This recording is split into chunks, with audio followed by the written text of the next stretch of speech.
Bon, allez, je vous propose qu'on commence et puis les derniers arriveront en cours de route. En tout cas, bonjour ou rebonjour à tous et puis merci d'être présent pour ce webinaire dédié au plan de relance et spécifiquement aux aides qui sont en faveur de la transition écologique. Webinaire qui est organisé par Caponor Entreprendre du coup et en partenariat avec l'ADEME et BPI France. Pour vous donner un petit peu le déroulé de ce webinaire, on va vous présenter d'abord dans un premier temps vos interlocuteurs privilégiés pour la transition écologique, rebalayer un petit peu les différentes thématiques et les différents grands thèmes des aides qui sont proposées dans le cadre du plan de relance. Ensuite, on vous proposera aussi de répondre à un petit sondage pour que vous puissiez nous dire quelles sont les thématiques qui vous intéressent le plus. Dans ce sondage, il faudra répondre du coup par ordre de préférence et nous, ça nous permettra du coup d'aborder chaque thématique en fonction de ce qui vous intéresse le plus. À la fin de chaque présentation des aides par thématique, on laissera un temps de questions-réponses. Et puis voilà, et à la fin, on verra comment déposer les dossiers. Et puis, on aura aussi normalement un témoignage d'une entreprise qui a bénéficié d'un de ces dispositifs qui s'appelle le Diag Ecoflux vers 9h30 à peu près. Voilà, je vous propose du coup qu'on avance. Je vous laisse peut-être du coup vous présenter, Nicolas Magentis et Aline Fraisier. Présenter en 2-3 minutes vos structures. Je vais laisser Aline.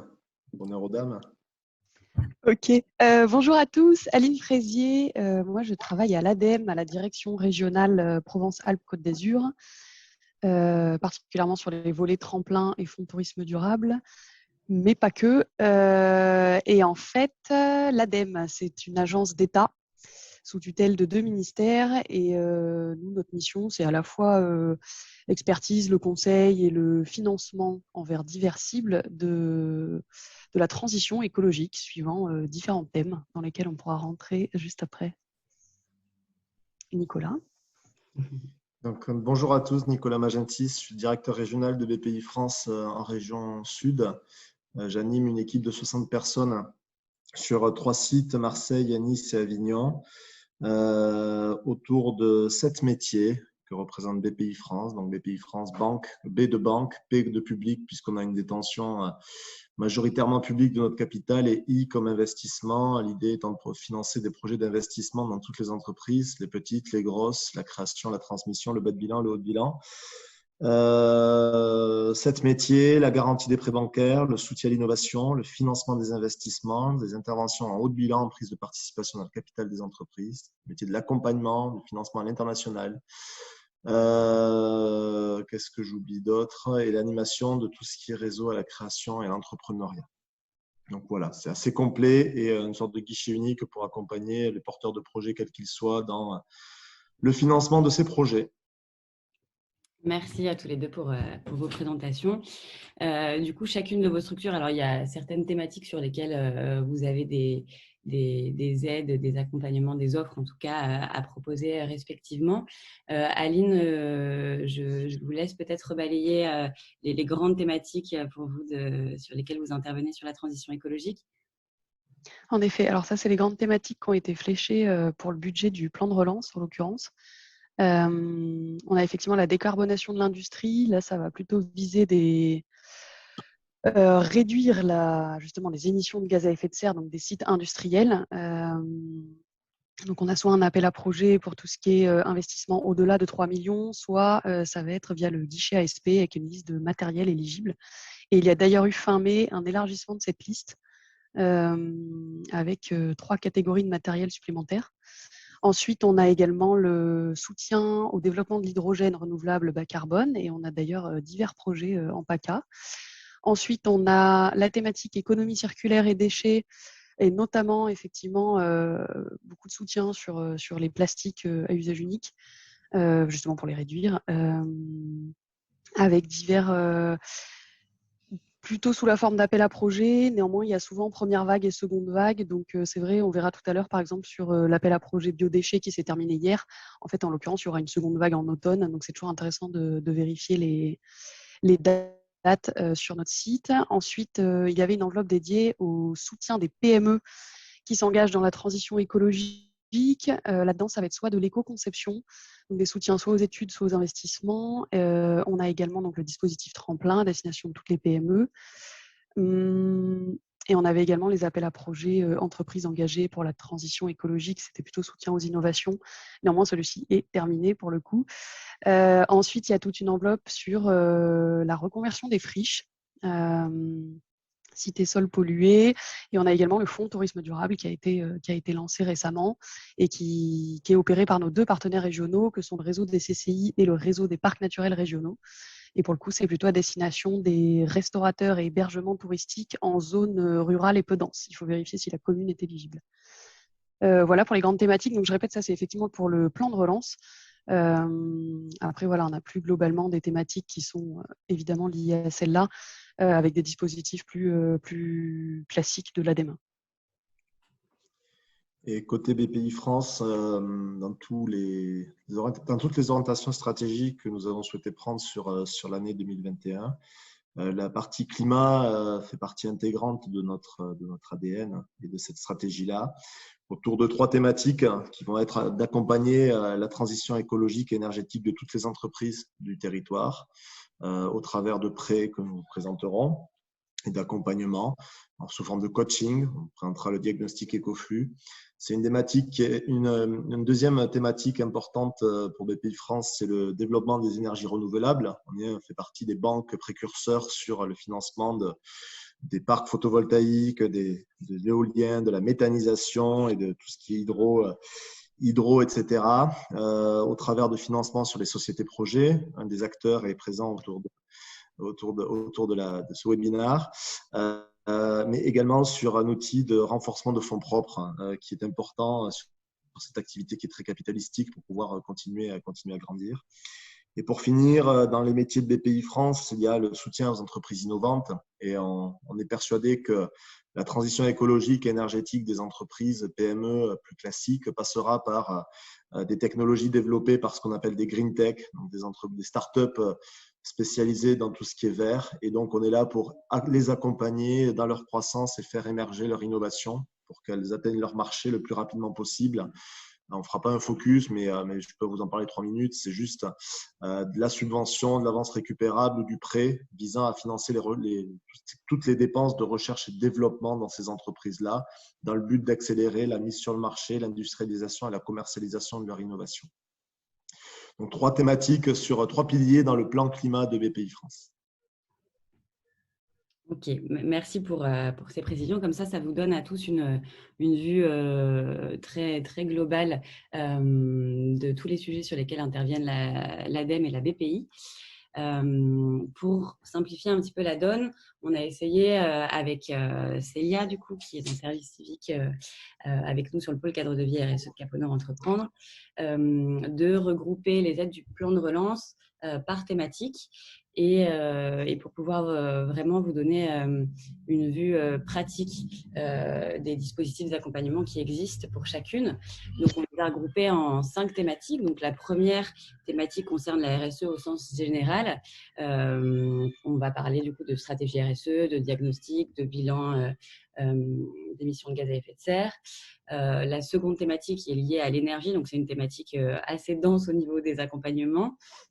Et on va parler de rénovation globale des bâtiments, d'efficacité énergétique des bâtiments comme des matériels et de production de chaleur et de froid.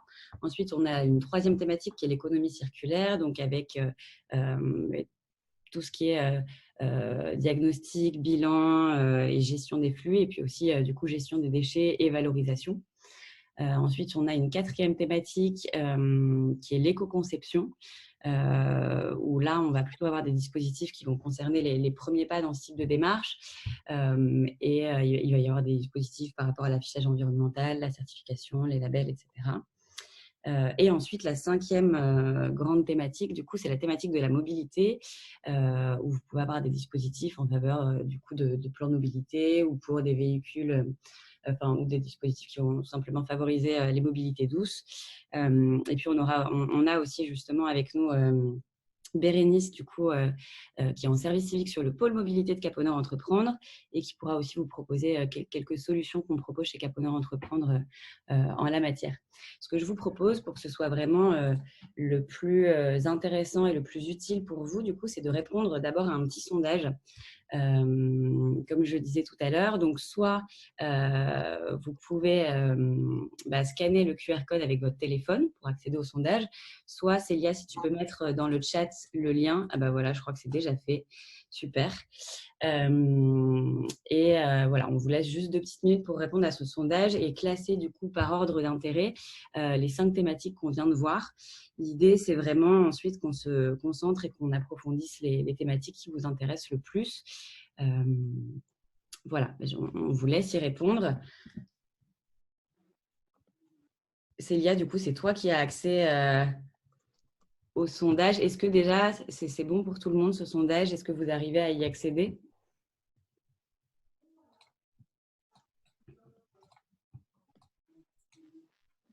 Oui, Oui, pour moi, ça marche.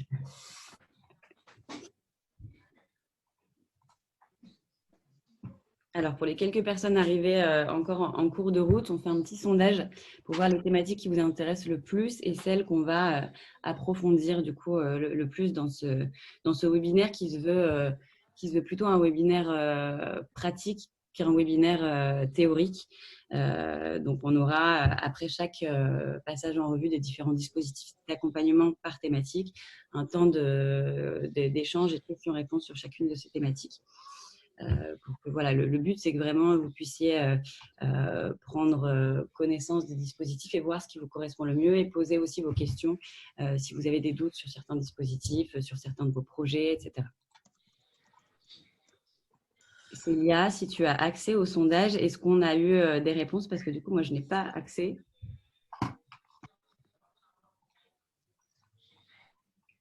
Alors, pour l'instant, il semblerait que ce soit la RSE et l'économie circulaire et les déchets. Si ça marche bien. Est-ce que c'est quelque chose qui... Ouais. Est-ce que c'est, du coup, globalement ce qui a été répondu ou pas? Du coup, tu as eu combien de réponses pour l'instant? Pour l'instant, 13. Okay, bon, ça fait, disons, plus de la moitié. C'est déjà pas mal. Et du coup, RSE en premier, tu as dit, ensuite déchets, c'est ça? Oui, et énergie. Énergie, et après, c'est les 2 autres thématiques. En troisième, mobilité et éco-conception. Ok. Bon, bah allez, on va partir là-dessus du coup. Et c'est très bien parce qu'en plus, ça va dans l'ordre de notre présentation. Donc, on va commencer par cette thématique-là. Aline, du coup, je te laisse présenter un petit peu d'abord les dispositifs de tremplin écologique et puis après, Nicolas Magentis, peut-être de reprendre aussi sur ce que vous proposez sur le sujet chez BPI. Effectivement, les 3 lignes sur fond vert que vous voyez apparaître, donc ça fait partie du dispositif tremplin de l'ADEME à destination de toutes les PME à l'exclusion des auto-entrepreneurs. Et donc sur le volet comptabilité carbone, on va aider finalement 3 études. Donc on demande à ce que ce soit réalisé par des prestataires externes et les aides forfaitaires que vous voyez donc à droite, c'est donc l'aide forfaitaire max sous forme de subvention délivrée par l'ADEME. Et donc la première ligne concerne la réalisation d'un bilan carbone de manière assez classique. Ça, en fait, ça correspond à comptabiliser tous les gaz à effet de serre émis par votre activité et avoir l'établissement d'un plan d'action. Ensuite, les 2 lignes en dessous, on parle d'une certaine démarche ACT, pas à pas ou évaluation. Le pas à pas, c'est plutôt comment mettre en œuvre justement les actions d'un plan d'action du bilan carbone. C'est vraiment plutôt comment s'organiser, quel budget, quel temps, quel collaborateur, et ensuite vraiment rentrer dans la mise en œuvre. C'est plus conséquent en termes de temps de mobilisation dans l'entreprise et plus conséquent pour le prestataire, d'où la hauteur de l'aide également. Et ensuite, l'évaluation, c'est plutôt évaluer. Alors, il faut peut-être déjà avoir mis en œuvre pendant 1 an ou 2, je dirais, pour que l'évaluation soit soit pertinente, c'est-à-dire que si via Tremplin, vous demandez une aide, par exemple, à la fois sur la réalisation du bilan, puis de la stratégie acte pas à pas, ça va être compliqué de faire l'évaluation également dans les 18 mois dans lesquels on demande de mettre en œuvre.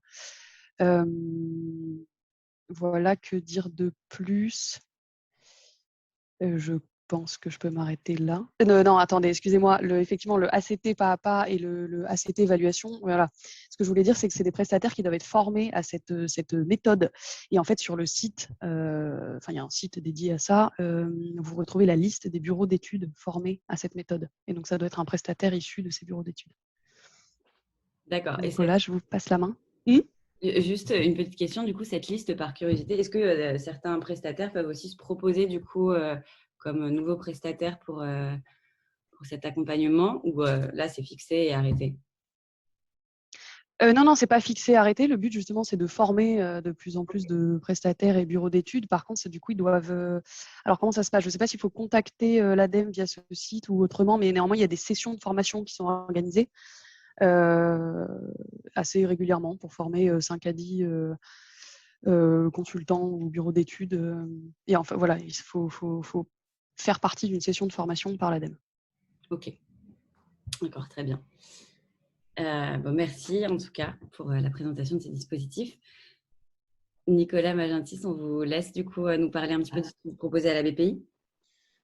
Alors, côté BPI, on parle là de la RSE et du bilan stratégie de lutte contre le changement climatique. Donc, je pense qu'on évoquera dans un second temps les prêts, parce que ça, c'est la résultante d'une action qui est liée à une prise de conscience, une stratégie fixée par l'entreprise pour accompagner en revanche l'idée, la stratégie, accompagner les chefs d'entreprise à lever un peu la tête du guidon et se poser sur sa stratégie. Nous, dans tous les dispositifs que l'on a, on en a plusieurs qui sont liés à de l'accompagnement. Cet accompagnement, il passe tout d'abord par un truc très basique, c'est le climatomètre. Le climatomètre, c'est quoi? C'est sur le site de BPI France en ligne. Ça permet de savoir où c'est qu'on en est de sa stratégie et de sa connaissance sur tout ce qui est énergie, environnement, RSE, etc., etc. Pour aller ensuite un petit peu plus loin, on propose des modules de e-learning totalement gratuits et nombreux sur le site là aussi de BPI France et BPI France Université, puisque dans les activités de BPI France, il y a une grosse activité qui est de faire de la veille économique et de proposer aux chefs d'entreprise des formations en e-learning. Donc, il y a également un volet de e-learning sur la transition écologique énergétique. Et une fois qu'on a fait tout ça, on peut passer sur le diagnostic écoflux. Le diagnostic écoflux, c'est quoi? C'est la slide d'après. Si on peut le tourner. Le diagnostic écoflux, c'est un diagnostic que l'on a en partenariat avec l'ADEME qui permet d'accompagner le chef d'entreprise qui est un peu tout seul ou le codir, mais qui ne sont pas forcément à même d'accélérer la transition écologique. Mais tout simplement, c'est d'accompagner cette transition écologique dans les entreprises. C'est un accompagnement sur 12 mois, fait par un consultant externe, validé par BPI France et par l'ADEME surtout. Cet accompagnement est assez basique, enfin assez basique, c'est un postulat qui est assez simple. On regarde ce qui est fait dans l'entreprise, ce qui est bien fait, ce qui est mal fait. On essaie de définir un plan d'action qui passe par des actions concrètes ou tout simplement des investissements. On accompagne sur la mise en place de ces actions. Et ensuite, on est capable d'évaluer le gain lié à ces actions. Et le gain, c'est tout simplement des sous, c'est de la trésorerie, c'est des gains de charges qui permettent d'économiser sur la facture énergétique. Et plus l'entreprise est grosse, plus la facture énergétique est élevée. C'est un diagnostic qui est fortement subventionné dans le cadre du plan de relance par l'ADEME et BPI France, puisque le reste à charge par site, puisqu'on raisonne en site et non par entreprise, pour tous les sites qui comptent entre 20 et 250 salariés, et 20 et 50 salariés, ça coûte 1 000 € le reste à charge sur un an de consulting. Et pour les entreprises dont le nombre de salariés, dont le nombre de salariés est compris entre 51 et 250, ça coûte 1 500 €. Naturellement, ce sont des diagnostics qui coûtent beaucoup plus cher, mais le souhait, c'est de le subventionner fortement de façon à accélérer la transition écologique des entreprises. On avait fixé à 5 diagnostics écoflux par entreprise. On a lâché ça pour notamment des groupes de camping ou des groupes d'hôtellerie ou des entreprises multisites. On trouvait que 5, c'était pas suffisant. Donc là, aujourd'hui, on peut faire autant de diagnostics écoflux par site, sur les entreprises par occasion de sites. Et pour faire la demande de diagnostic écoflux, il n'y a pas forcément besoin d'être client BPI France à proprement parler. Il suffit de se connecter. Il faut taper diagnostic écoflux dans la barre de recherche de Google et ça vous mène sur un mini-site où il y a un dépôt de demande en ligne qui permet aux équipes de BPI France de prendre contact avec l'entreprise, de vous proposer un consultant ou une entreprise spécialisée au plus proche des territoires, ce qui permet de gagner du temps et d'actionner rapidement ce diagnostic qui dure, lui, 12 mois. Voilà pour la partie diagnostic. Et petite précision, si je ne me trompe pas, parce que du coup, ce diagnostic s'adresse aux entreprises qui ont entre 20 et 250 salariés. Et si on est une plus petite entreprise, donc moins de 20 salariés, je crois qu'on peut avoir accès à un dispositif assez similaire qui est le dispositif TPE-PME 100% gagnante et qui est un dispositif géré par la CMAR. Exactement, c'est quasiment la même chose. Pour les sites de moins de 20 salariés, c'est géré par les chambres de métiers et les chambres consulaires. Ok. Est-ce qu'il y a d'autres dispositifs Ouais, je peux parler peut-être du VTE vert, hein, le VTE vert qui consiste à mettre un jeune qui sort de l'école aux côtés du chef d'entreprise sur une dimension d'accompagnement et de stratégie sur le vert. Donc, c'est s'entourer par quelqu'un qui sort de l'école, qui a une volonté d'entreprendre et l'idée c'est d'offrir un tutorat en fait entre le chef d'entreprise et le jeune étudiant, que l'étudiant apporte un petit peu sa connaissance et sa vision du nouveau monde ou futur monde qui s'oriente en vert. Et le recrutement de cette personne est subventionné par BPI France et par l'État au travers de BPI France. Voilà, c'est un accompagnement en plus pour diminuer la solitude du dirigeant dans son entreprise. Voilà, c'est de s'entourer le mieux possible pour accélérer la transition écologique que l'on sait importante pour les entreprises, puisque aujourd'hui, je crois que tous dans nos entreprises, lorsqu'on embauche un jeune collaborateur, il privilégiera un cadre de vie et une entreprise éco-responsable plutôt que le salaire, même si le salaire reste important. En tout cas, c'est très vrai dans les recrutements. Donc, la mise en transition des entreprises est pour nous importante. Et le VTE vert peut participer à accélérer avec une nouvelle génération qui arrive sur le marché de l'emploi et qui va être demandeuse également de conseils. Donc, on trouve que après la réussite du VIE à l'international, que le VTE a un vrai sens et lorsqu'on y met du vert, encore plus de sens. Voilà. Complètement. On a fait le tour du coup, là, je pense que c'est bon. Est-ce que vous avez des questions? Si vous avez des questions avant qu'on passe à la thématique suivante, vous pouvez les ou allumer votre micro et puis les poser directement. Si on arrive à se coordonner comme ça, sinon les poser via le chat. S'il n'y a pas de questions, on va passer. Moi, j'ai une question, pardon. C'est Ouais. Sébastien Magnan qui parle. Juste sur le diag écoflux, il y a des critères d'éligibilité ou c'est simplement la taille de l'entreprise qui fait que le dossier sera accepté? Il faut que l'entreprise, il y a des critères d'éligibilité qui fait que l'entreprise ne doit pas être une entreprise en difficulté au sens européen du terme. C'est-à-dire qu'il ne faut pas qu'elle ait perdu la moitié de son capital social. Pourquoi? Parce qu'il y a une forte subvention de pouvoir public, donc c'est une aide indirecte. Et du coup, les réglementations européennes interdisent les États, les établissements publics, les régions à subventionner et accompagner les entreprises en difficulté au sens européen du terme. Mis à part ça, il n'y a pas de critères de rentabilité, on n'est pas sur du crédit ou quoi que ce soit, donc c'est ouvert à toutes les entreprises. Si c'est plus de 20 salariés, c'est opéré 20 salariés sur le site, c'est opéré par BPI France. Si le site, il y a moins de 20 salariés, c'est opéré par les chambres de métiers ou les chambres consulaires en fonction d'eux. Voilà. Mais non, il y a juste le critère de l'entreprise en difficulté. Et si un deuxième critère, il ne faut pas que l'entreprise ait maximisé ce qu'on appelle les aides de minimis, donc c'est des subventions indirectes non notifiées. Vous savez certainement qu'une entreprise ne peut pas dépasser, hors régime Covid, 200 000 euros d'équivalent subvention. C'est très rare d'y arriver, mais avec le Covid, au tout début, on a eu un peu peur. Il y a un régime spécifique maintenant sur le Covid, donc on n'en parlera pas. Mais voilà, mais grosso modo, si on est sur une entreprise qui est fortement subventionnée par de la prise en charge indirecte, c'est-à-dire des bonifications de taux, des subventions qui ne sont pas notifiées par un comité et un courrier. Voilà, on peut arriver à des entreprises qui le dépassent, mais c'est excessivement rare par les temps qui courent. Donc, j'ai envie de dire que ce diagnostic Ecoflux, aujourd'hui, on n'en a pas refusé beaucoup, voilà, si ce n'est pour la notion d'entreprise en difficulté. D'accord, très clair, merci.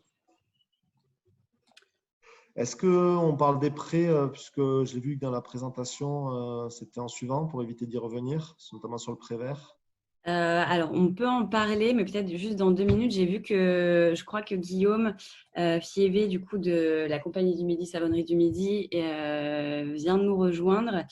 Et si c'est… Oui. Guillaume, du coup… Oui. Bonjour. Bonjour Guillaume. Vous êtes passé par le diagnostic Ecoflux. Est-ce que vous pouvez peut-être témoigner et nous en dire 2 mots? Oui, effectivement. Bonjour à tous. Nous, on est la Savonnerie du Midi à Marseille. Alors, je ne suis pas fondateur de la Savonnerie du Midi, puisqu'elle a été créée en 1894. Je me permets juste. Pardon. Voilà. Un peu…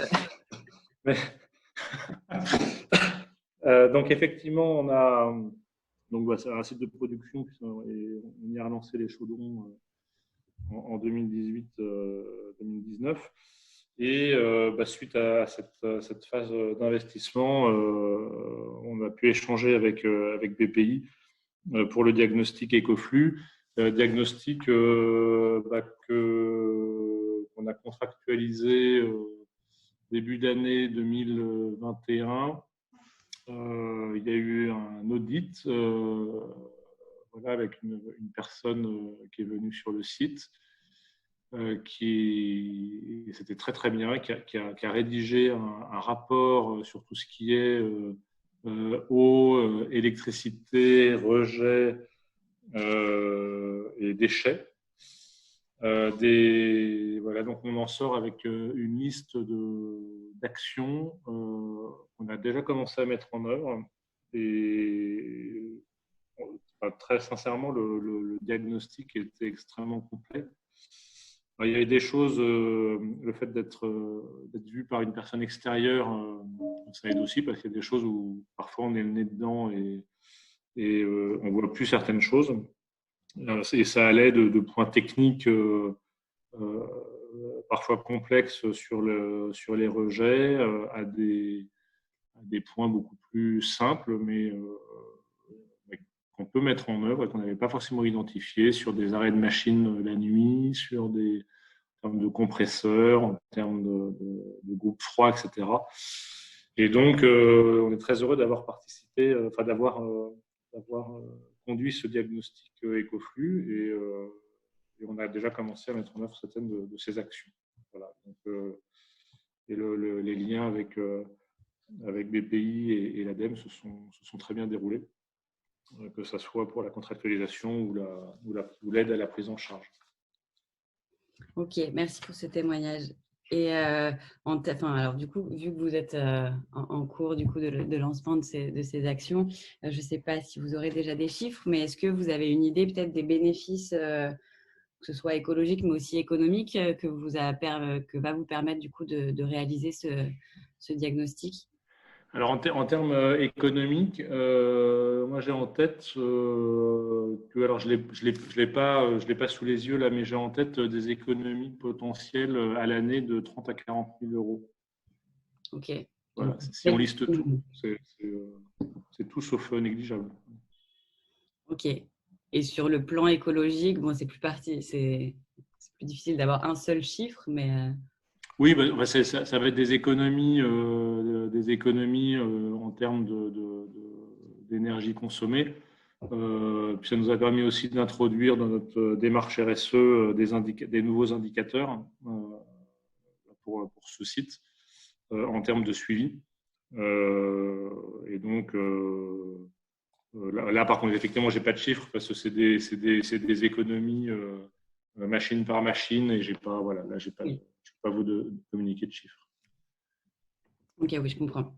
Mais en tout cas, les chiffres, même sur le plan économique, donnent quand même un bel aperçu de l'intérêt de ce dispositif, aussi bien sur le plan écologique qu'économique pour les entreprises. Merci beaucoup, Guillaume, en tout cas, pour votre témoignage. Est-ce qu'on a d'autres questions, soit par rapport au témoignage de Guillaume, soit sur la thématique de la RSE et les dispositifs qui vous ont été présentés, ou alors on passe au prévert de l'ADEME, de la BPI, pardon. J'ai une autre question, c'est encore Sébastien. Les dates limites pour ces deux dispositifs? Sur le Diag Ecoflux, la date limite, l'ambition c'était d'en faire 600 en 2 ans. On est déjà à 300 en 6 mois, donc très rapidement. Non, on a encore une grosse année devant nous et l'idée c'est qu'on essaie de retravailler la prise en charge pour voir comment on peut faire plus, mais ça part très très vite parce que c'est très qualitatif, comme l'a dit Guillaume. Et ça trouve vraiment son marché. Voilà. C'est des diagnostics qui existaient avant, hein, mais sauf que avec le réseau BPI France présent un peu partout, directement au contact des PME, on l'a diffusé massivement et donc du coup, ça plaît beaucoup. Et quand je vous disais qu'on peut faire autant de diagnostics Ecoflux que de sites, il y a des entreprises qui l'ont vite compris et donc du coup qui en font beaucoup. Donc voilà, il y a encore de la place, il n'y a aucune inquiétude, mais s'il y a cette démarche-là en tête, il faut que les entreprises nous fassent la demande via le mini-site dédié, on va dire d'ici la fin de l'année, quoi, début du premier trimestre 2022, pour être sûr qu'on soit dans ces eaux-là en termes de tarifs. Ok, très bien, merci. Il existera toujours, mais peut-être qu'il sera un peu plus cher. Ok. Est-ce qu'on a d'autres questions?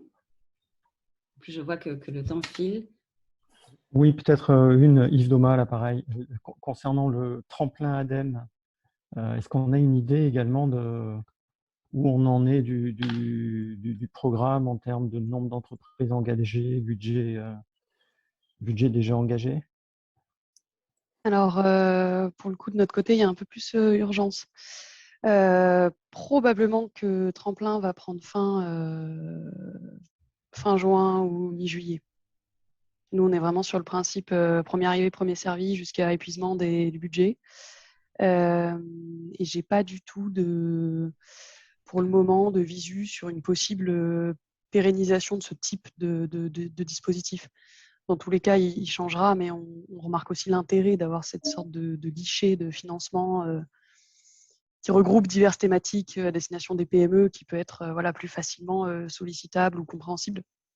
Mais j'ai actuellement pas du tout le visu sur une possible pérennisation. Donc moi, mon message en l'occurrence, c'est plutôt déposer votre dossier le plus rapidement possible, même s'il n'est pas d'ailleurs complètement OK, s'il doit y avoir modification ou autre. C'est vrai que moi, ça m'ajoute une charge de travail, mais en réalité, si vous déposez votre demande d'aide là dans les 2 semaines, au moins elle est comptabilisée en fait. S'il manque un document, vous me le fournissez la semaine d'après. Merci. Bon, merci beaucoup. Et on passe du coup au prévert s'il n'y a plus d'autres questions. Allez, rapidement, du coup, pour accélérer. Le prévert, donc c'est un prêt que l'on a en partenariat avec l'ADEME qui permet, une fois qu'on a fait tous ces diagnostics, d'accélérer la transition écologique au travers d'investissements. Lorsque le diagnostic fait état que les groupes froids ou le système de retraitement des déchets ou des eaux usées ou des composés organiques volatiles n'est pas efficace ou que le bâtiment n'est pas suffisamment isolé, il faut entreprendre des travaux. Ces travaux-là sont difficilement finançables par la place bancaire puisque c'est souvent des investissements à faible valeur de gage, donc dont la garantie naturelle est faible pour le banquier, donc difficile à financer. Ce que l'on propose, c'est de le financer au travers d'un prêt. Donc, ce prêt est accessible à toutes les entreprises. Le montant minimum, c'est 10 000 € et le montant maximum, c'est 5 millions d'euros. Donc, là aussi, on fait le grand écart de la TPE à l'ETI. L'idée du prêt vert, c'est financer toutes les démarches vertes dans le plan d'investissement que va avoir l'entreprise. Donc, le prêt vert C'est plutôt pour des projets, on va dire, d'infrastructure ou des gros projets de lignes de prod, etc., qui visent à améliorer l'efficacité énergétique des entreprises. Ça fait suite soit à une aide de l'ADEME en direct, soit un diagnostic écoflux. Ça donne de fait l'éligibilité sur de l'investissement au prêt vert. Soit les entreprises peuvent en bénéficier si elles bénéficient de certains labels. Voilà, on a une liste de pas mal de labels qui donnent droit à regarder le dossier sur l'angle prêt vert. Ou que l'investissement, tout simplement, la nature de l'investissement soit dans le cœur de cible de ce prêt vert. Donc, il y a plusieurs éligibilités. Pourquoi on parle d'éligibilité de focus, etc. Et pourquoi c'est intéressant? C'est intéressant tout simplement parce qu'on est sur des financements sur 10 ans. À l'instar de ce qui est financé en général sur 5-7 ans par la place bancaire, 10 ans auxquels on peut mettre 2 ans de différé d'amortissement. Donc, je fais 2 ans, je paye que les intérêts qui sont à taux bonifié et 8 ans d'amortissement pour financer quelque chose qui est impalpable et de l'immatériel. Et l'avantage, c'est qu'il est sans garantie. Donc, c'est un vrai crédit de confiance où on va dire à la banque, finance ce que tu sais financer, nous, on va financer tout le reste. Donc, sans garantie, à la fois sur ce qui est financé et à la fois sur les actifs de l'entreprise. Pas de nantissement de fonds de commerce, d'hypothèque ou quoi que ce soit. C'est un vrai prêt sans garantie. À taux bonifié sur une maturité longue qui permet d'accélérer les investissements verts. J'en profite juste pour… Il y a le petit frère du prêt vert, vous le verrez quand je pense que les diapos seront diffusés, qui s'appelle le prêt éco-énergie. Le prêt éco-énergie, c'est la même chose que le prêt vert, sauf que c'est pour financer de l'équipement. Donc, prêt vert infrastructure, prêt éco-énergie plutôt sur du matériel et de l'équipement. Ça va être, je change mes néons, je mets du LED. Alors, lorsque je suis dans une petite entreprise, ça coûte pas très cher, mais lorsque je suis dans une usine tout entière et qu'il faut tout refaire, le circuit électrique pour y mettre de la LED, ça peut coûter un petit peu cher. Donc voilà, donc tout ce qui est équipement, on a le prêt éco-énergie. Là, le montant, c'est 10 500 000 €. C'est pour les PME uniquement.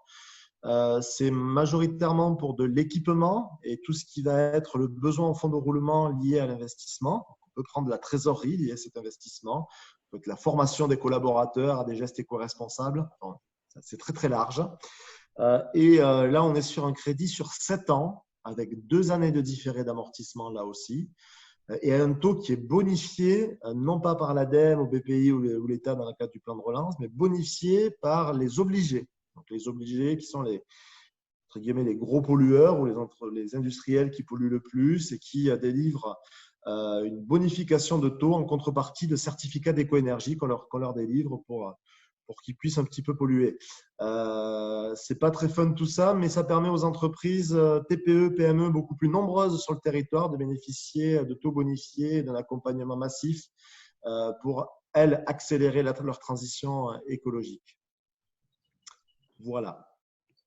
Ok, merci pour la présentation de ces 2 prêts. Bon, je vois que le temps file. On avait comme première thématique qui vous intéressait la RSE au sens général et ensuite les déchets. Donc, je vous propose qu'on passe de suite sur les déchets, sauf si quelqu'un a une dernière question. On va dire que non. Très bien, comme ça, on passe aux déchets. Parce qu'il y a pas mal de dispositifs aussi qui existent en la matière et puis ça peut être aussi des premières actions assez simples à mettre en place. Aline, je te laisse. J'avais une question. En fait, c'est par rapport au tremplin ADEME. Là, je regardais parce que j'ai raté le début. Je regardais, je voyais que les aides pour l'utilisation d'éclairage, c'était pour les éclairages d'extérieur ou les éclairages à déclenchement automatique, etc. Nous, on est un équipement en salle de spectacle et du coup, on doit changer nos éclairages spécifiques à la salle de spectacle. Est-ce que ça, c'est éligible? Quel dispositif on pourrait mobiliser? Alors, si vous êtes bien une PME, vous devriez pouvoir mobiliser tremplin. Et sur l'éclairage, il y a également l'éclairage intérieur. Alors, par contre, la subvention, elle concerne de l'éclairage plutôt très performant. Et donc, effectivement, il faut que ce soit des modules LED qui répondent aux exigences de la fiche CE en question que vous trouvez dans la définition et notamment, en fait, qu'ils soient effectivement prééquipés en fonction de la présence et de l'éclairage naturel. Alors, à la fois, c'est une salle de spectacle, pardon, je parle comme les enfants, qui est non ajourée. En fait, ça va être un peu le même. Je dis ça parce qu'on retrouve ça aussi dans des locaux industriels. Parfois, il y a des salles non ajourées, il n'y a pas de fenêtre, donc il n'y a pas lieu d'avoir une régulation vis-à-vis de l'éclairage naturel. Et dans votre cas, vis-à-vis de la présence, j'imagine qu'il faudrait prévoir en fait un système déporté il faut qu'il y ait régulation. Et donc, vous, ça va peut-être être des histoires de timing suivant fin et début du spectacle. Il faudrait voir, mais vous devriez être éligible. Voilà, moi, je vous invite à télécharger en l'occurrence la définition exacte des exigences de cette ligne-là, remplacement d'éclairage D'accord, merci. intérieur. De toute façon, on reviendra du coup sur l'énergie après, si les intervenants et les participants peuvent prendre un quart d'heure de plus, parce que c'est vrai qu'on est déjà à un quart d'heure de la fin qui était prévue. Si on revient du coup sur les déchets, Aline, je te laisse présenter un petit peu les dispositifs que vous proposez avec Tremplin notamment. Exact. Alors avec Tremplin, on a quatre types d'études qu'on aide. La 5e ligne, c'est en fait si via Tremplin, l'aide que vous sollicitez à la fois sur la partie études et investissement du volet économie circulaire, si elle dépasse 25 000 euros, effectivement, on ouvre également une ligne d'aide qui va être une étude de dimensionnement finalement, parce que vous engagez des actions assez conséquentes. Donc ça, c'est la 5e ligne. Les 4 premières, c'est donc des diagnostics. De la même manière, on demande à ce que l'entreprise fasse appel à un prestataire externe et qui vient donc faire un état des lieux et une proposition de plan d'action. Alors la première ligne, état des lieux pour trier les déchets 5 flux et plus. Là, ça va être pour donc 5 flux, c'est papier, carton, le bois, les métaux, le verre et le plastique, et c'est quand c'est collecté par le service public. Et c'est quand vous êtes en deçà du seuil réglementaire. Et donc là, ça vise vraiment plus à améliorer finalement le tri et la collecte à la source. Analyse de process pour la prévention des déchets. Ça va plutôt concerner finalement les entreprises de production, transformation. L'idée, ça va être vraiment d'identifier finalement toutes les matières qui vont terminer en déchets et non en produits. Et ça permet finalement de faire notamment des économies financières, j'entends. L'ADEME, en tout cas, a sorti un chiffre comme quoi finalement la facture que vous avez de gestion des déchets d'enlèvement, ça représente uniquement 7% du coût complet de la gestion des déchets. Et c'est souvent quelque chose d'assez tentaculaire pour les entreprises. C'est souvent assez compliqué de pointer exactement à quel endroit il est possible que l'opérateur gère ça ou pas. Voilà, là, ce type d'état des lieux et de plan d'action peut améliorer cette gestion-là en interne. Ensuite, diagnostic pour réduire les emballages ou remplacer des emballages plastiques par d'autres. C'est typiquement pour le coup les soutiens économie circulaire vis-à-vis du plastique. De la même manière, c'est établir un état des lieux sur notamment les emballages utilisés par l'entreprise, avec à quelles fonctionnalités ils répondent, et du coup comment on pourrait les substituer avec des solutions soit recyclables, soit réemployables. Voilà, et ensuite le bilan des matières entrantes et sortantes. Pour le coup, c'est un peu plus large en termes de cible d'entreprise, et c'est vraiment regarder tout flux entrant-sortant.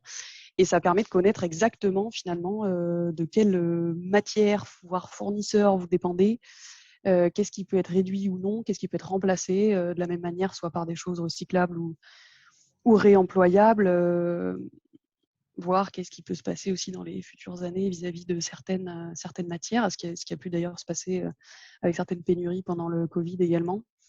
Voilà pour les 4 études, et donc ensuite l'étude de dimensionnement si jamais vos dépenses dépassent 25. Alors attendez, excusez-moi, est-ce que c'est les dépenses ou est-ce que c'est l'aide? Je ne sais plus. Ça doit dépasser les 25 000 euros. Et je ne sais plus si ça concerne vos dépenses ou notre aide.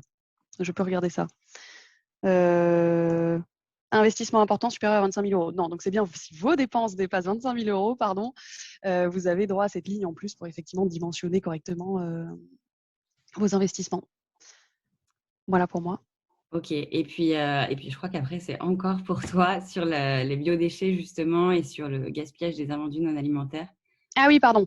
Les autres dispositifs, effectivement, donc ça, ils font partie également du plan de relance, mais donc sur la thématique économie circulaire et déchets. En fait, finalement, c'est un peu moi ce que j'essaie d'expliquer quand je présente Tremplin, c'est que Tremplin, ça va être les premiers pas, le coup de pouce, voilà, les premières actions vis-à-vis de la transition. Dès qu'on passe sur d'autres dispositifs, effectivement, c'est plutôt c'est quand les montants sont plus conséquents ou les projets plus complexes. Voilà, il y a d'autres thématiques à la suite de ça. Et donc, gestion des biodéchets des acteurs économiques. Donc, ça va être soit les acteurs économiques qui produisent des biodéchets, donc notamment restauration, agroalimentaire. Donc ça va être voilà, soit ces producteurs-là qui veulent justement agir pour réduire cette production, soit finalement des opérateurs, bon, publics, j'imagine qu'il n'y en a pas là actuellement, connectés, mais ça peut être également des opérateurs privés qui agissent sur ce volet-là. Et donc, on soutient à la fois les études et à la fois les investissements qu'on va voir à la suite de ça, je crois. Et il y a également un volet d'aide sur la lutte contre le gaspillage des invendus non alimentaires. Alors là, ça concerne uniquement les structures de l'ESS. Il y en a peut-être parmi vous. Et donc, ça va être tout invendu, pour le coup. On sort des biodéchets et en fait, ça va être donc soit des études, soit des investissements. Donc, ça va être soit monter justement des recycleries, faire des études d'opportunité. Est-ce que sur un territoire, ça peut être opportun de monter ce type de structure, soit des investissements, même hors recyclerie, qui permettent, je ne sais pas, par exemple des machines de démantèlement, ce genre en tout cas de matériel qui permet justement de mieux traiter les invendus pour qu'ils soient recyclés ou réutilisés derrière, en tout cas voilà, valorisés. Mais donc, c'est uniquement les structures de l'ESS. Ok, merci. On passe à la slide suivante et après, on aura un temps de questions-réponses après avoir vu du coup un peu la totalité des dispositifs qui existent sur tout ce qui concerne la gestion des déchets et l'économie circulaire. Et puis, Aline, je continue de te laisser la parole. Exact. Donc, dans Tremplin, toujours dans le volet économie circulaire, là, on passe donc effectivement à l'acquisition de matériel. Alors, on a tout ce qui est cuve enterrée, récupération des eaux de pluie. Ensuite, on a une aide sur les compacteurs mécaniques. L'idée, c'est vraiment de compacter tous les déchets qui sont derrière recyclés, valorisés, pour qu'ils soient plus pris en compte par les recycleurs et également que via leur transport finalement, qui prennent moins de place. Donc, ça peut concerner les cartons, les plastiques, les textiles, ce type de choses. Et on a également les broyeurs végétaux, si vous êtes dans ce type de créneau. Ensuite, préparation des biodéchets, ça va concerner donc plutôt ce qui est restauration et voilà, déchets de cuisine.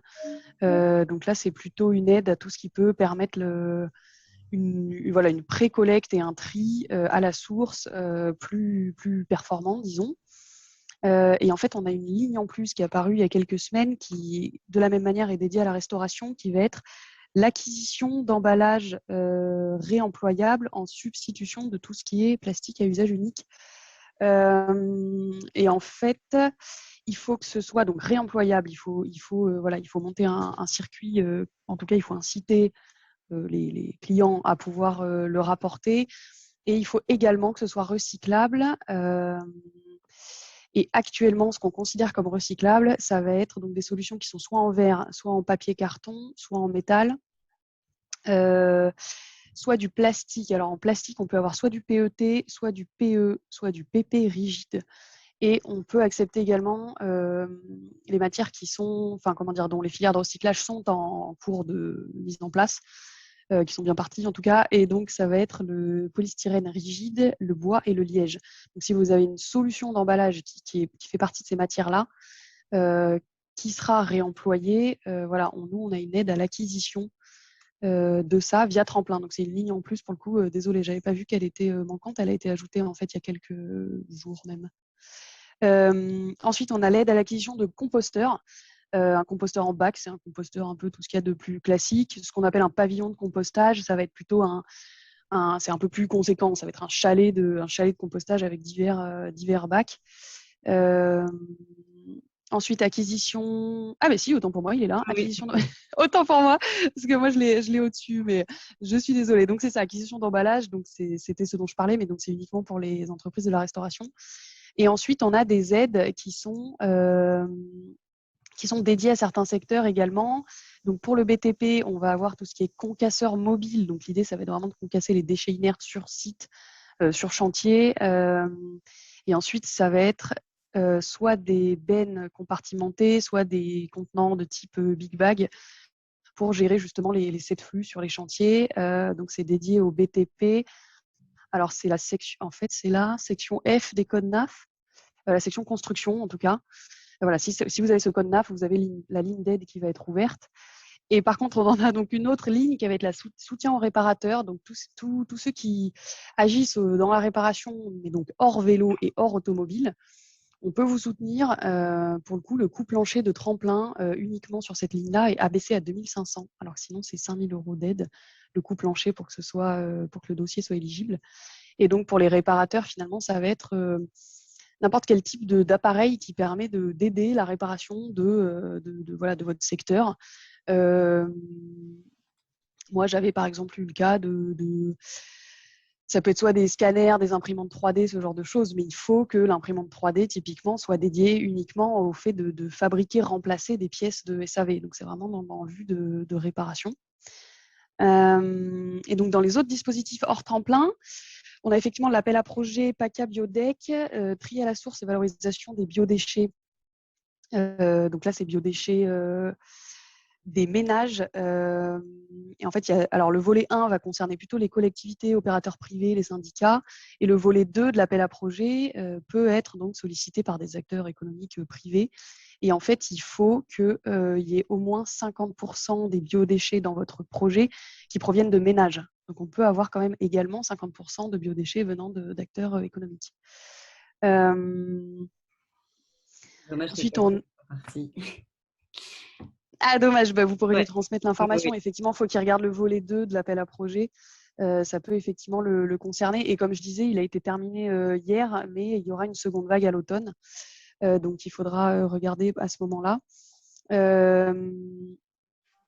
Et ensuite, aide réemploi, réduction, substitution d'emballage contenant en plastique à usage unique.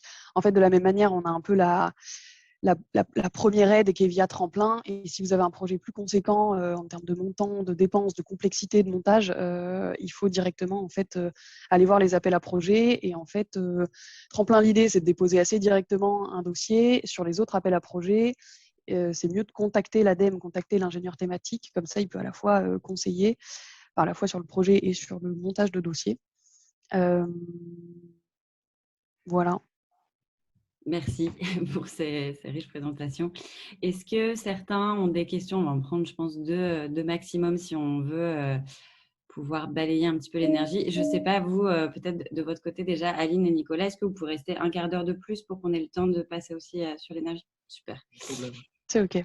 Génial. Alors, du coup, est-ce qu'on a des questions sur ces dispositifs qui ont été présentés pour la valorisation des déchets? Si pas de questions, j'en ai pas sur le chat. Si personne prend la parole, je pense qu'il n'y en a pas. Du coup, on va pouvoir passer directement à l'énergie. Et je pense qu'on commence par là. Oui, c'est ça. Non, c'est pas ça. Voilà, là, on est bon. OK, plutôt, d'accord. Performance énergétique des bâtiments. Alors là, l'idée, c'est que ce qu'on a en... Non, donc là, tout est éligible, tout est éligible que vous ayez un bâtiment tertiaire ou un bâtiment industriel. Tout vous concerne pour les lignes tremplin, j'entends. Et donc, on a des aides sur 3 études. Audit énergétique pour réduire la consommation d'énergie, c'est donc en vue du décret tertiaire. L'aide, elle est suivant les mètres carrés de votre bâtiment existant. On parle bien de rénovation. On a de l'aide à la maîtrise d'œuvre et on a également une aide sur diagnostic de qualité de l'air. Le volet d'en dessous, donc effectivement, on en vient au changement d'éclairage. Alors, luminaire d'éclairage à module LED prééquipé de détecteurs, donc c'est ce dont on parlait. En fait, ça va être soit Soit vous avez des éclairages intérieurs ou extérieurs que vous souhaitez changer, on va demander donc qu'il y ait une certaine exigence, donc notamment que ce soit des modules LED haute performance, donc avec une longue durée de vie, et également donc qu'ils soient prééquipés pour l'intérieur, qu'ils soient prééquipés de détecteurs vis-à-vis de la présence et vis-à-vis de l'éclairage naturel. S'ils n'ont pas de détecteur, ce ne sera pas éligible. Et l'aide, elle est suivant le nombre de points lumineux changés. On demande à ce qu'il n'y ait pas d'auto-rénovation, d'auto-réalisation. Néanmoins, les frais de pose, de dépose, voilà, les frais d'intervention sont pris en compte dans les dépenses. Ensuite, on soutient également tout ce qui est augmentation de l'éclairage naturel, donc soit par des lanterneaux d'éclairage zénital, soit des conduits de lumière. Et de la même manière, si vos dépenses dépassent les 25 000 €, on a une aide en plus pour permettre de dimensionner l'éclairage, sachant que tout ce volet-là, comme en fait toutes les sous-catégories de tremplin sont plafonnées à 50 000 €, alors que tremplin au global est plafonné à 200 000 € de montant d'aide. Et ensuite, alors je vois ce qui concerne l'ADEME en dessous.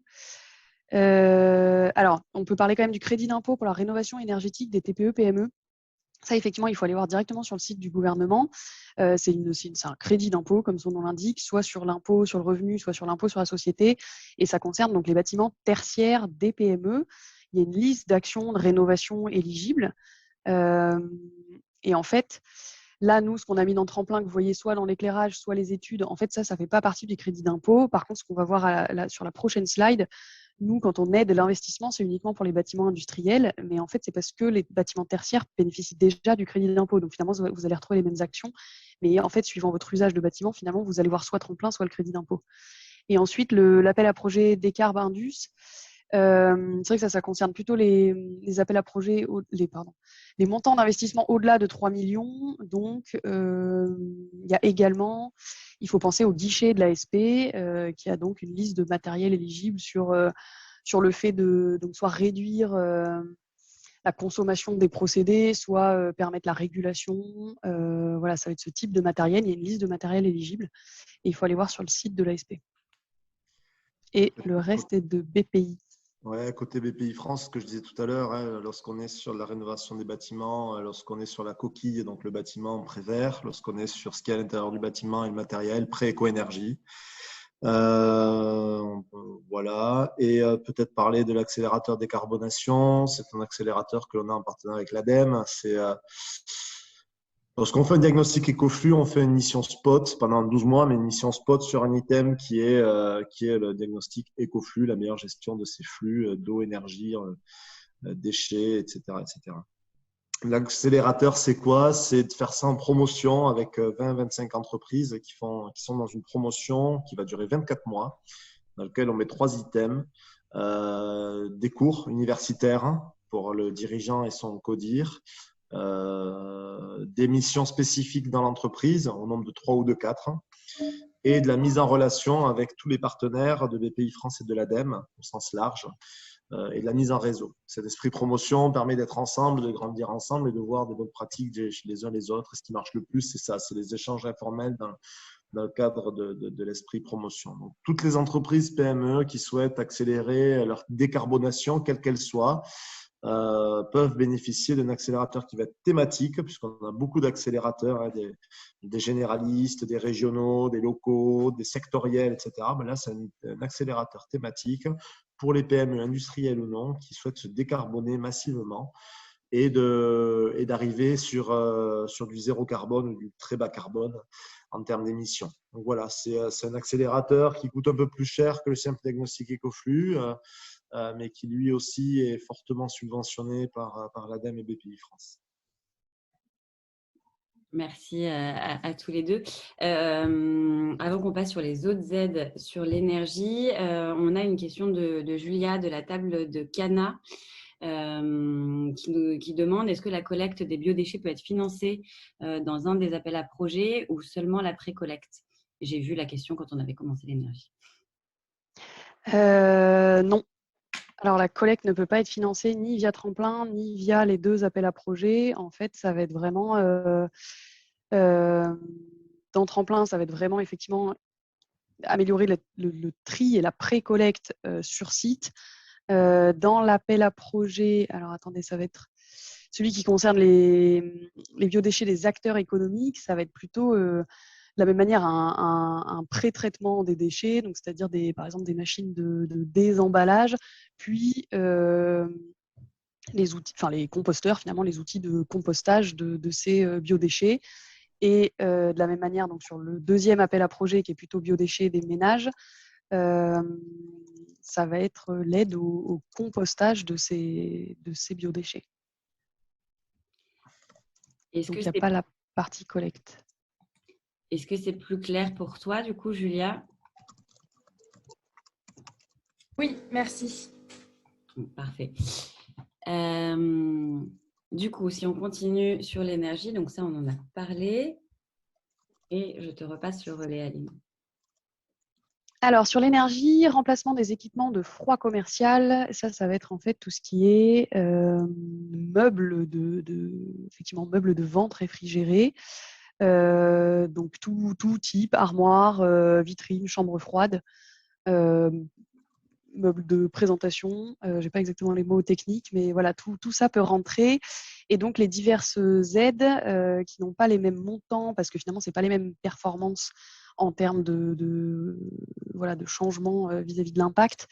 On a soit une aide à l'amélioration de l'isolation de vos meubles. Donc, ça va être des systèmes de fermeture de portes, le fait ne serait-ce que justement d'avoir des vitrines qui soient fermées et donc pas ouvertes, améliorer les joints des armoires, ce type de choses. Ensuite, on peut avoir rétrofit du fluide frigorigène utilisé parce qu'on a des fluides qui sont impactants. Le but, c'est de regarder en fait le PRG ou en anglais, c'est le GW quelque chose. Et il faut en fait, nous, on considère qu'il est acceptable quand il est à moins de 1500.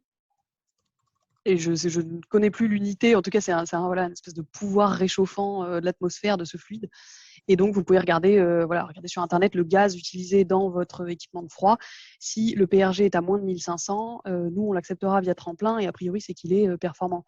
Généralement, les fluides à l'achat sont largement en dessous. Il y en a qui sont même à 2 ou 3.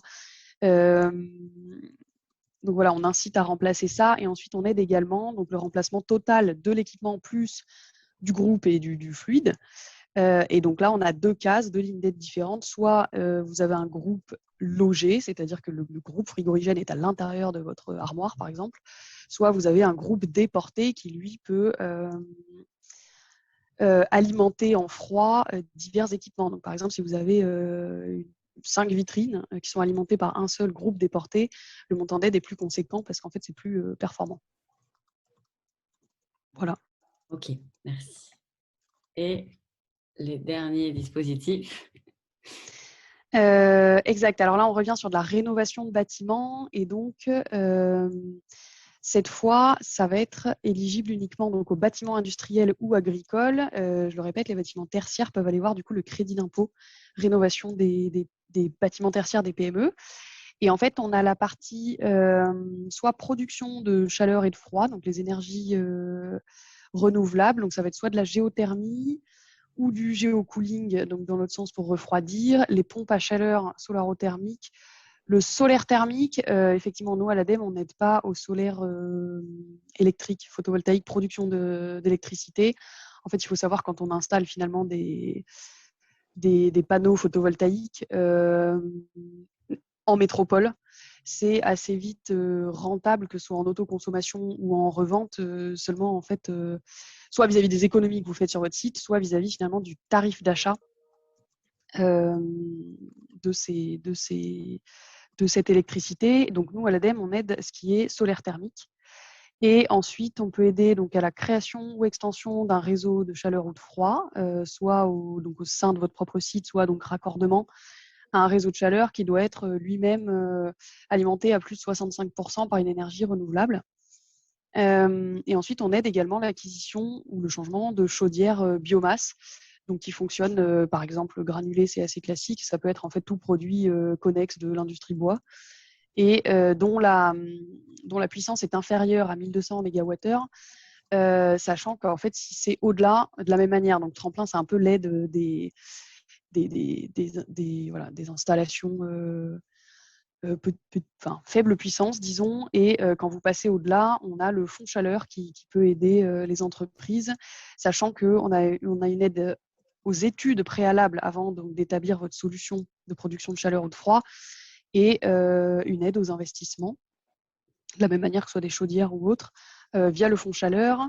Et ensuite, le deuxième volet d'action, ça va être donc rénovation de bâtiments industriels ou agricoles existants. Ça peut être de l'isolation, soit les murs intérieurs ou extérieurs, soit les combles, la toiture, plafond de comble. On va demander, de la même manière en fait que l'éclairage, on va demander une certaine performance du système d'isolation. Et donc, il faut regarder vraiment le coefficient de performance, d'isolation. Il faut, nous, que ça corresponde à certaines exigences pour que ça puisse être éligible. On aide également l'acquisition de VMC double flux ou alors de mise en place d'un système de GTB. Et donc ça, c'est suivant les mètres carrés, soit de surface isolée, soit de bâtiments rénovés. Et on a, oui, autant pour moi, je regarde les autres dispositifs. Alors, vous pouvez effectivement regarder le programme SAR, qui est donc d'accompagnement, conseil vis-à-vis de la rénovation. L'appel à projet BCIAT, c'est avec justement de la production de chaleur biomasse. Donc, c'est via le fonds chaleur. En fait, si vous avez un projet de puissance plus conséquente, il y a l'aide tremplin pour quand c'est moins de 1200 MWh. Sinon, il faut aller voir le fonds chaleur. Et vous voilà pour moi. Super, merci beaucoup.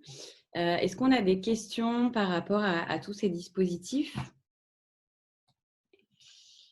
Alors, on a une question du coup de Valérie Déco de Réédificaré.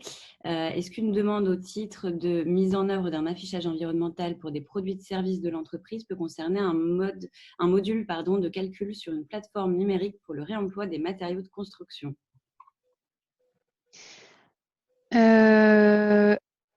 Alors, concernant effectivement tout ce qui est réemploi, construction, il y a effectivement des… Alors, attendez, ça me demande de vérifier parce qu'en fait, donc l'affichage environnemental,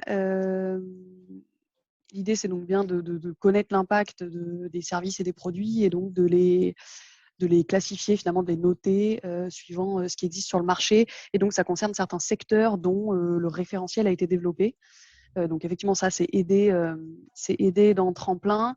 Et par contre, pour le secteur de la construction, alors, une aide financière peut vous être versée pour la réalisation soit d'une ACV, soit d'une fiche de déclaration, les FDES, déclaration environnementale et sanitaire, ou d'un profil environnemental produit individuel.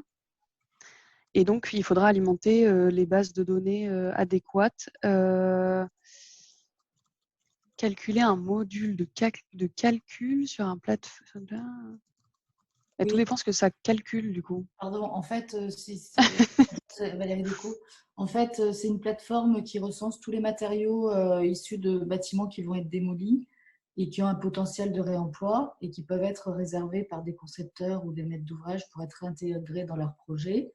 Et aujourd'hui, ce qui nous manque, c'est l'affichage de l'économie carbone de l'utilisation d'un matériau équivalent neuf. C'est-à-dire, si vous réutilisez une porte, en fait, la porte, si vous l'achetez neuve, elle va avoir un tel impact carbone, alors que si vous utilisez une porte de réemploi, l'impact carbone va être nul. Mais donc, pour enregistrer sur notre plateforme tous les économies carbone pour chaque matériau, en fait, c'est un gros temps de travail et aujourd'hui, on n'a pas eu le temps de faire ce travail. Et donc, est-ce que ça pourrait être financé dans ce cadre ? Alors, pas dans le cadre du dispositif Tremplin. Néanmoins, c'est plutôt intéressant et l'ADEME est quand même assez actif sur cette thématique réemploi des déchets de chantier et bâtiments durables. Donc, je pense que moi, je peux aller me renseigner en ce sens. Et il faudra en l'occurrence échanger avec l'ingénieur thématique qui est sur le réemploi des déchets de chantier. Je vous envoie mon mail et je veux bien avoir quelques détails de votre demande et je pourrais lui transmettre. Très bien, super, merci. Est-ce qu'on a d'autres questions sur le sujet ? Bon, je pense que non. J'en profite aussi pour vous convier toutes et tous au petit déjeuner sur la sobriété énergétique et les énergies renouvelables. C'est un petit déjeuner qu'on organise en présentiel, qui aura lieu le 17 juin aux Mines des Arnavaux de 8h30 à 10h30, et on aura l'intervention d'acteurs spécialistes du sujet comme Enercop, CVE, Sonergia et voilà. Et puis un témoignage d'entreprise également. Donc, n'hésitez pas, sur notre site internet, du coup, sur le site de Caponor Entreprendre, vous avez, si vous allez dans l'agenda, vous aurez le lien d'inscription pour ce petit déjeuner. Et bien sûr, compte tenu du contexte, il y a des jauges à respecter, donc il est très important de s'inscrire. D'autres questions sur l'énergie en attendant? Je n'ai pas l'impression. Au moins, on a réussi à balayer du coup les 3 thématiques qui étaient le plus demandées par les entreprises présentes lors de ce webinaire. Peut-être que juste avant de se quitter, on peut juste dire 2 mots sur les modalités de dépôt de dossier. Je ne sais pas ce que vous en pensez, Aline et Nicolas. Alors, il va falloir que j'aille à ce niveau-là. Hop. Alors, concernant l'ADEME, oui, donc peut-être juste un mot également sur Tremplin. Finalement, vous allez retrouver des aides. Les deux volets d'action qu'on n'a pas balayés, finalement, c'était l'éco-conception et la labellisation, et les aides à la mobilité. Voilà, donc ça, vous pourrez le voir plus tard. Et donc, les modalités de dépôt, finalement, effectivement, Tremplin, il a une logique de guichet unique. Et donc, si vous êtes bien une PME et donc pas un auto-entrepreneur, à l'exclusion des auto-entrepreneurs, ça va être plutôt directement déposer le dossier en ligne, voilà, en cochant finalement les actions sur lesquelles vous vous engagez. Il y a un tableur à télécharger, et donc ça calcule directement le montant d'aide ADEME. On va vous demander également votre RIB et vos devis, et la contractualisation est rapide. Merci. Et en fait, et finalement, la deuxième logique qui s'oppose un peu à ça, à l'ADEME, c'est plutôt que quand il y a des appels à projets, justement, sur des projets plus complexes, là, pour le coup, il faut vraiment… souvent, il y a plus de pièces à remplir. Pareil, elles sont à télécharger sur la plateforme agirpourlatransition.ademe.fr. Et on vous conseille, par le même biais, de prendre aussi contact avec l'ingénieur thématique en question, sachant qu'il y a toujours un bouton « Contactez-nous » sur chaque page d'appel à projet. Et que c'est toujours retransmis à la bonne personne. Voilà, nous, c'est un peu nos deux logiques de fonctionnement. Parfait. Et pour la BPI, du coup? Côté BPI France, lorsqu'on parle du diagnostic écoflux, on met dans la barre de recherche de Google Diag écoflux, et vous tombez sur le mini-site dédié pour déposer les éléments. Mais moi, ce que j'aime à dire, c'est que le plus simple, c'est de nous contacter directement. Vous avez le numéro du standard, il ne faut pas hésiter à nous appeler, vous serez rappelé, accompagné, aiguillé. Un petit mail à l'adresse mail générique marseille@bpifrance.fr, où nos assistantes prennent le relais et aiguillent en fonction du besoin vers le chargé d'affaires spécialisé qui est le plus à même d'accompagner la demande, soit parce qu'elle est représente sur une thématique précise, soit parce qu'elle est sur une thématique précise, un produit précis, soit parce que l'entreprise est située dans un territoire géographique, et nos chargés d'affaires rayonnent par territoire géographique. Et pour finir, pour les plus timides d'entre vous, un petit formulaire de contact disponible dans BPI France en ligne. Là, vous tapez BPI France en ligne à la recherche de Google. Pour toutes les entreprises qui ont bénéficié d'un PGE, pour aller chercher l'attestation, il fallait des codes. C'est exactement les mêmes codes d'accès, pour ceux qui s'en rappellent, pour rentrer dans cette plateforme-là. Et là, vous avez tous les produits possibles et inimaginables de BPI France et comment nous solliciter en direct. Vous remplissez un formulaire, vous allez jusqu'au bout ou pas, et on vous rappelle en suivant. En fonction du besoin. Donc voilà, plusieurs canaux, mais privilégions le contact humain. Donc le coup de téléphone au standard, un petit mail à l'adresse générique, et quoi qu'il arrive, vous serez redirigé vers un des collaborateurs de mon équipe. Merci beaucoup pour ces précisions concernant les modalités de dépôt de dossier. Il y a Un petit rappel également, là on vous a parlé surtout du coup des aides du plan de relance et qui sont en faveur de la transition écologique, mais il existe, si vous avez même d'ici quelques années d'autres projets qui concernent la transition écologique, je vous invite aussi pour vous renseigner sur les dispositifs d'accompagnement d'aide financière auxquels vous pouvez avoir le droit, d'aller voir, jeter un œil sur une de ces 3 plateformes ou les 3. C'est des plateformes qui sont très bien faites où vous allez du coup remplir le type de structure dans laquelle vous travaillez, parfois votre secteur d'activité, votre localisation aussi, parce qu'il y a des aides qui dépendent des régions, etc. Vous pouvez aussi cocher, je crois, les thématiques sur lesquelles vous souhaitez travailler et ça va vous donner des listes de dispositifs qui concernent votre structure par rapport à son secteur d'activité, sa localisation, etc. Et par rapport aux thématiques sur lesquelles vous souhaitez travailler. C'est 3 plateformes qui sont vraiment des super boîtes à outils quand vous avez des projets pour mettre en place des actions de transition écologique. Je vous invite vraiment à aller les voir parce qu'il existe beaucoup de dispositifs de financement sur le sujet. Malheureusement, on ne les connaît pas toujours tous et ça peut être, ça prend 5 minutes d'aller faire un tour sur cette plateforme et ça peut quand même vous permettre peut-être parfois de financer des actions que vous n'auriez pas financées si vous n'aviez pas eu conscience de ces aides. Voilà. Je suis désolée pour les 2 thématiques du coup qui sont la mobilité et l'éco-conception qu'on n'a pas eu le temps d'aborder aujourd'hui. L'une des personnes, il me semble, a demandé dans le chat si on vous enverrait les présentations sur le sujet. Et en effet, on va vous envoyer donc cette longue présentation et vous aurez aussi une liste du coup avec tous les dispositifs qui existent concernant la mobilité et l'éco-conception. Voilà. Est-ce que quelqu'un a une dernière question avant qu'on se quitte? Moi c'est pas une question, c'est un retour d'expérience rapide. J'ai plusieurs entreprises que j'accompagne sur la RSE qui ont déposé des dossiers à l'ADEME. Effectivement, c'est très simple et ça se fait bien, ça fonctionne bien. Et du coup, j'en profite pour remercier Aline avec qui on a échangé par mail sur ces dossiers. Et en tout cas, voilà, c'est très, très efficace. Et j'ai pas encore eu de clients qui ont testé l'approche BPI, mais je pense que c'est aussi efficace et aussi simple. On essaye. Merci beaucoup pour ce témoignage. Une autre question? Non, je pense que c'est bon. Je suis désolée qu'on ait un petit peu débordé comme ça. On a essayé d'initier un autre format. N'hésitez pas d'ailleurs à nous faire des retours sur ce format qui change un petit peu des formats habituels, qui est plus pratique, participatif. Et puis voilà, je vous remercie à tous d'avoir participé à ce webinaire. Je remercie aussi grandement du coup Aline Fraisier, Nicolas Magentis et puis Guillaume Chievier aussi du coup, qui sont intervenus aujourd'hui. On vous envoie les présentations et vous aurez aussi le lien de replay dans le mail qui vous sera envoyé, notamment pour les personnes qui ne sont plus là maintenant, qui ne peuvent pas m'écouter du coup. Mais voilà, on vous enverra tout ça et n'hésitez pas si vous avez des questions. Je vous souhaite du coup une très bonne journée à tous. Encore merci pour votre participation.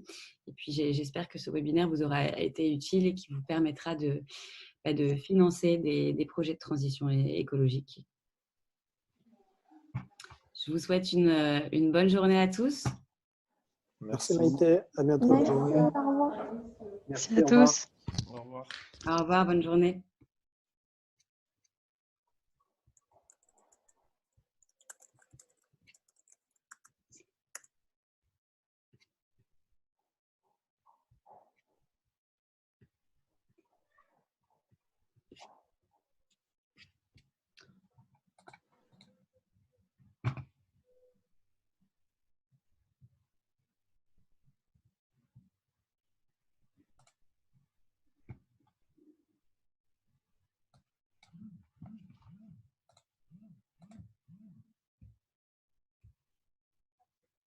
Oui, Célia. Oui. Oh là là, j'ai fait des fautes. Attends, j'ai pas encore coupé Zoom et j'arrive pas à le couper.